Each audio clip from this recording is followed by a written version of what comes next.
Hello BookTube and welcome to another early weekly reads. As I mentioned last week, Big Brother, a TV show, American reality TV competition that I watch with my mom,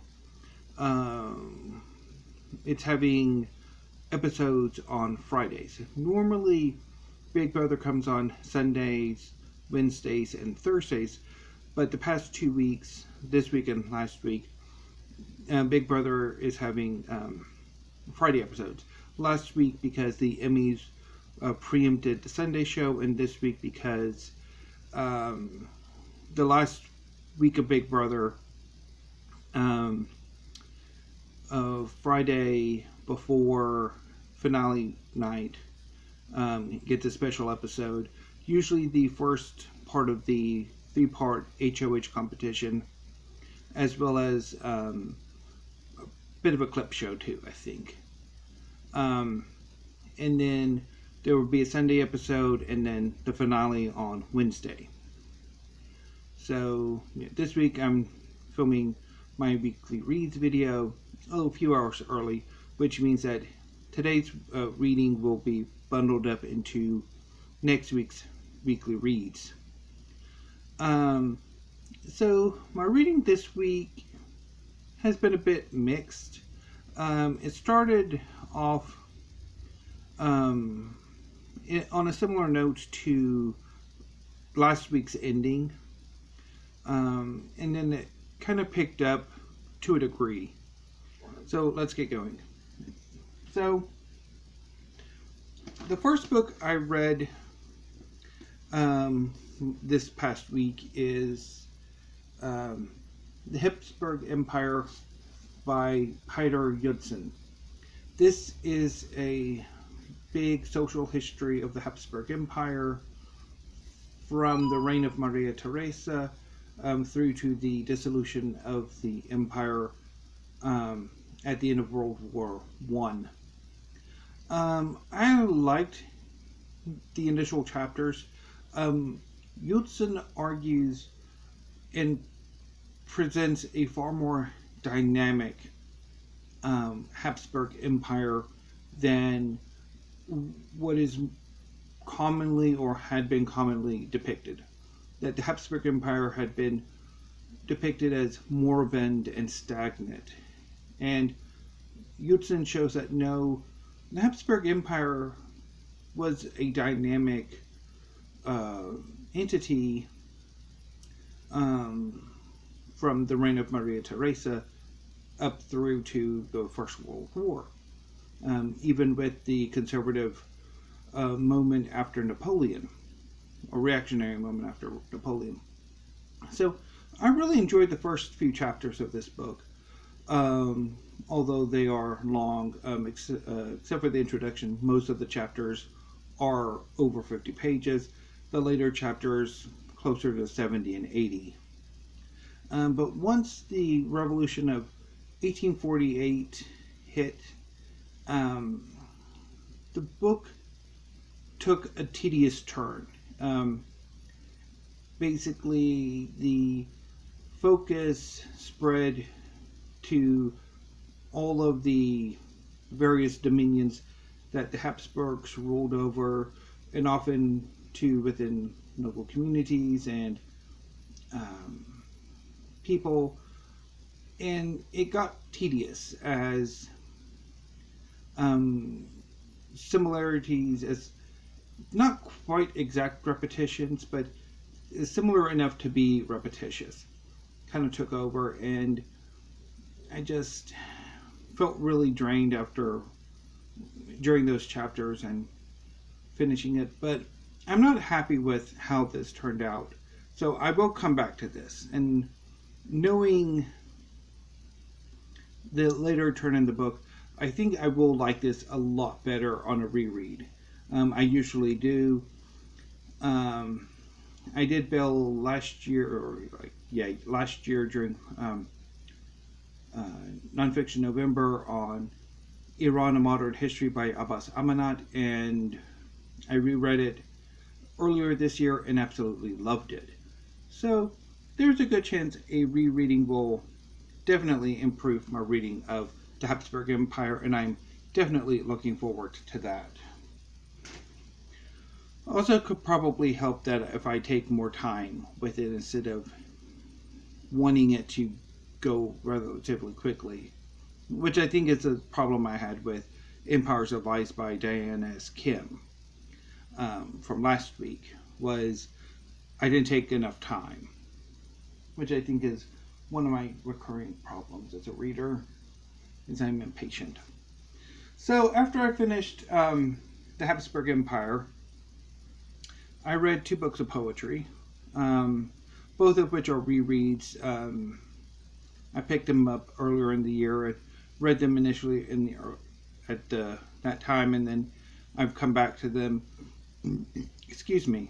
So I liked them both well enough when I first read them, but this rereading has certainly improved my opinion of both. So the first book of poetry I read was Larvae of the Nearest Stars by Catherine W. Carter. I just really enjoyed a lot of the poems, and had I remembered Poetry Thursday, I would have read something from this collection, because there are quite a few here that I really enjoyed, much more than I did my first reading. So yeah, definitely enjoyed it. And I had similar experience with The Lions by Pieter Campion. This is a collection from 2009. Larvae of the Nearest Stars came out in 2019. And so quite enjoyed this reread of this collection as well. And I'm looking forward to picking up more work by Pieter Campion. And also, if I remember next Thursday, I will definitely make a point to do a double poetry reading where I will read a poem from both collections, not together but separately. So the reading week ended on a rather interesting note. I decided to read There by Tommy Orange. I've been meaning to get to this book for quite a while. It was a part of my America 20 project, which I've since abandoned, since most of the other books I've bailed on. And I'm pleased to report that I did not bail on this. I didn't quite love it, though. I like it well enough, but I don't love it in the sense that my critical faculties had gone on a vacation while I read it. So there is about the urban Native American experience. The novel is about 12 characters who, in the run-up to a powwow in Oakland, California, and the tragedy that happens at the powwow. I liked the plot progression. I liked the characters. I thought a lot of them were very well done. I liked the writing. The writing is amazing. I liked the experimental nature of the book. There are 2 sort of essays that I think are fairly well written, pretty interesting. I like the shifting between first person, third person, second person. I think that's really well done. But I do have some criticisms of the book. I think some of the characters speak in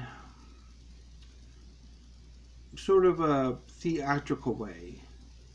In a way that you don't, or a bit more erudite, a bit more intellectual, a bit more literary than real people would speak.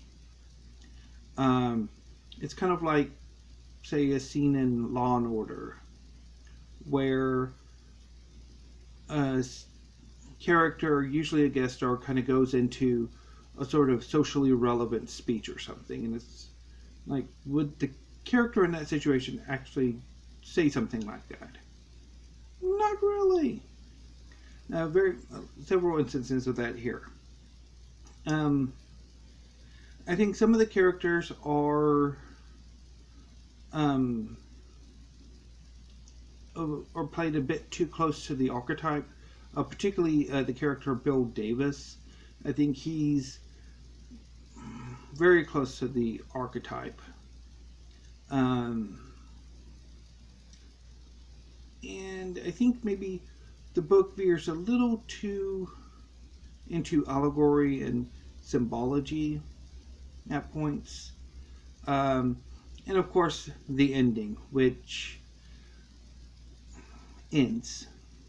I know, although I think you could make an argument that the book ending, the first point of view character, is also the last, and that in a way his story is sort of wrapped up rather neatly.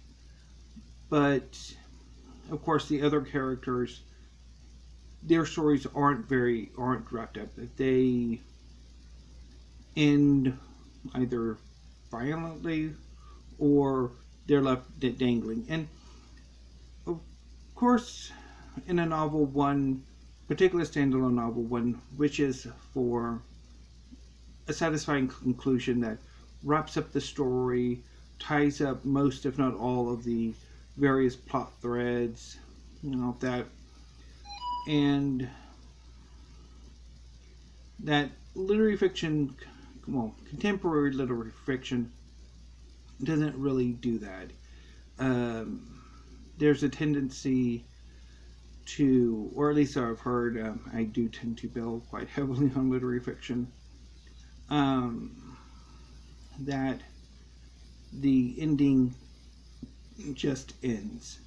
I think Steve Donahue has mentioned it as the writer, the author, has just run out of steam or run out of mind-altering substances, or just can't be bothered to write the story anymore, or grown bored with it, and so they just end it. And that, I think, can lead to a sense of dissatisfaction. But I also wonder if, I can't remember who on BookTube mentioned it, that the lack of a proper ending, sort of a story that just ends, could be a reflection of reality, in that nobody's story really ends except in death, and even then other stories continue. So would it not be more appropriate to reflect that reality, that would it not be better for fiction to reflect the reality that the story never truly ends?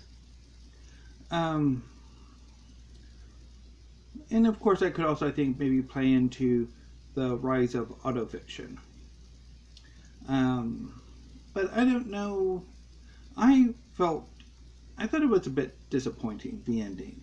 I thought nothing really is settled. I mean, everything remains unsettled. Most of the characters remain in the general place where they were. So I don't know. I mean, I like the book, and I'm looking forward to what Tommy Orange writes next. But I'm not entirely sure if, I mean, I certainly don't love the book, and I don't know,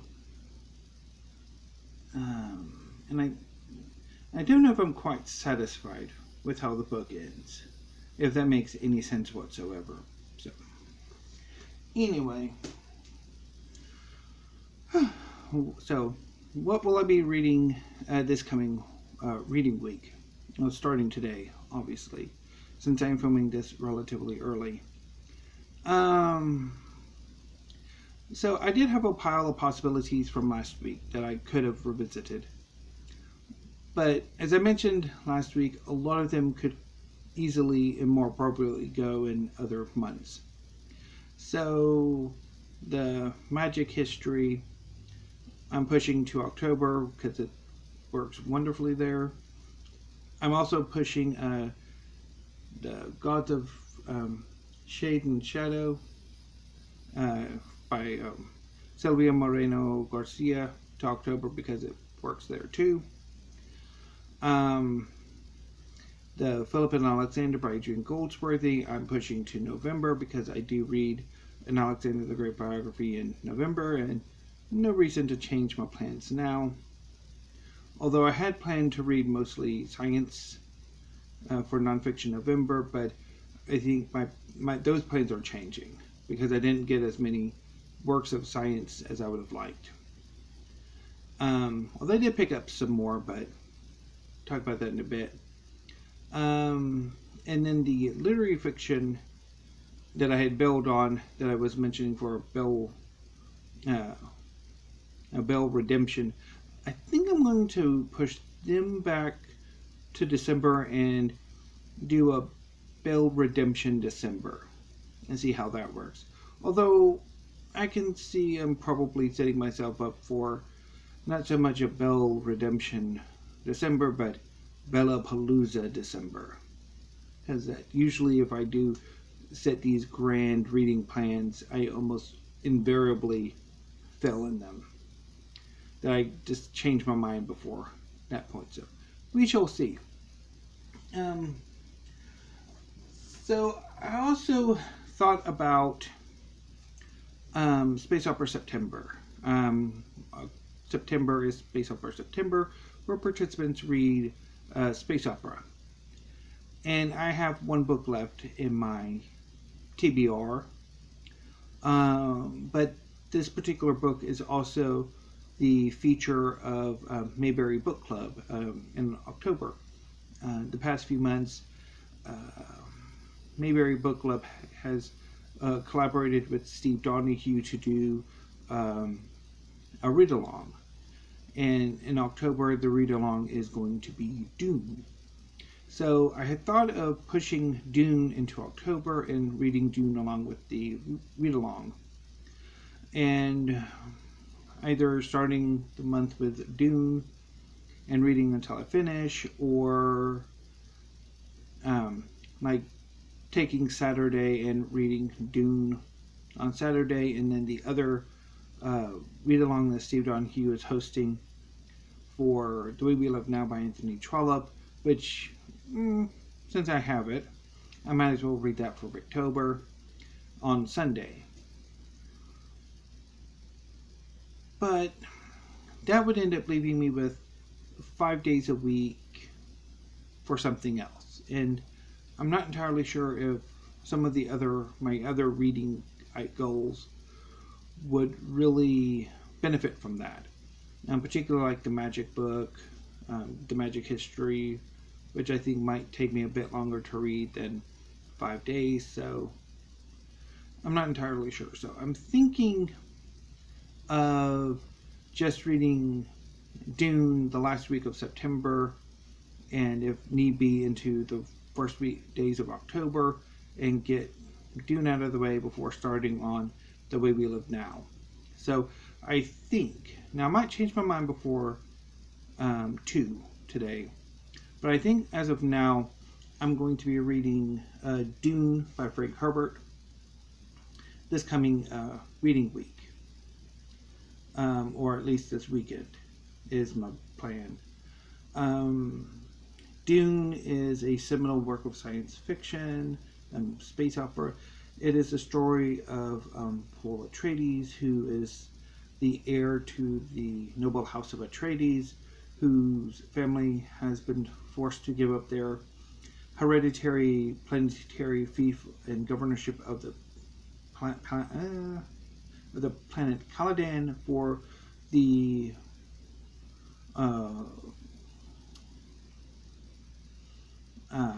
planet Arrakis, or Dune, which is where the spice melange is found and harvested.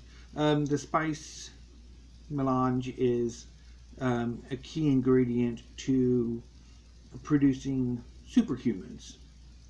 It allows for the Spacing Guild to predict the future so that they can navigate their FTL ships, since computers have been banned, or at least computers up to a certain level. The Bene Gesserit, their supersensory abilities, and the nobility to live longer lives. The planet Arrakis had been previously held as a sort of quasi-fief by the House Harkonnen, who are the Atreides' sworn bitter enemies, so that if you'd going back tens of thousands of years, when a member of House Atreides had a member of House Harkonnen banished for cowardice after a battle. So that's pretty much where the story begins. It's an amazing novel. I've read it a few times. So yeah, I'm looking forward to having another go at Dune. My last reading wasn't all that positive, but I'm hoping this reading will be much more positive. If I finish Dune this coming weekend, or during the work week, I'm not entirely sure how long it's going to take me, I will read Not at the Fiestas, a collection of short story by Kirstin, Valdez. I want to say it's actually Quade. I think I've been mispronouncing Quade's last name for years. Because I used to pronounce it Quade, but I think it actually should be pronounced Quade. So I think it's Kirstin Valdez Quade. I read this collection in 2016. I watched, or maybe it might have been 2017. So in 2016, Simon Savage did a Try a Story tag. And I liked it, and I decided to try it myself. So I picked up Night at the Fiestas and a few other short story collections, and read a story, and from there decided which collection I was going to read, and this one was one of the collections that won. At that time I had it from the library, but I wanted it in my collection ever since, so last year I finally got around to picking this up, and I'm quite happy to have it, and I'm looking forward to reading it again.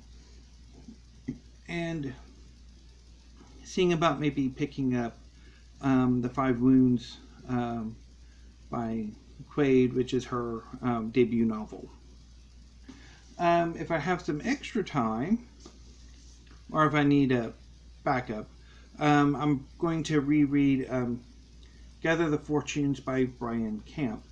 Gather the Fortunes is a sequel to City of Lost Fortunes. This novel follows the character Renee Rains, who was a major supporting character in City of Lost Fortunes. Here she is a psychopomp guiding spirits to the underworld. And one day, one of the people she's expected to pick up, who's expected to die, doesn't die. That his body isn't where it should be.